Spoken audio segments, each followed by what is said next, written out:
A penny saved is a penny earned. আপনি যদি একটা পয়সা সেভ করেন তাহলে কিন্তু একটা পয়সা আপনার আয় করার মতো। আপনি শুধু টাকা আয় করলেও হবে না, আপনাকে টাকা সেভ করতে জানতে হবে। ব্যাংক সবসময় আপনাদেরকে বলে টাকা সেভ করার জন্য। ব্যাংক সবসময় ইমেল দেয় সেভিংস অ্যাকাউন্ট খোলার জন্য। কারেন্ট অ্যাকাউন্ট থেকে যত বেশি লম্বা সময়ের জন্য সেভিংস অ্যাকাউন্ট খুলবেন তাহলে তত বেশি আপনাকে ব্যাংক ইন্টারেস্ট দেবে।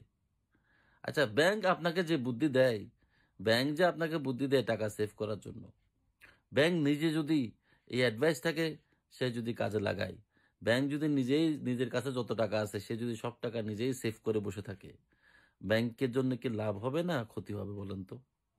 আপনার টাকা পাওয়ার সাথে সাথে ব্যাংকের টেনশন শুরু হয়ে যায় এই টাকা কিভাবে সে ইনভেস্টর যারা যারা ব্যাংক থেকে টাকা নিয়ে ব্যবসা করে তাদের কাছে দিবে।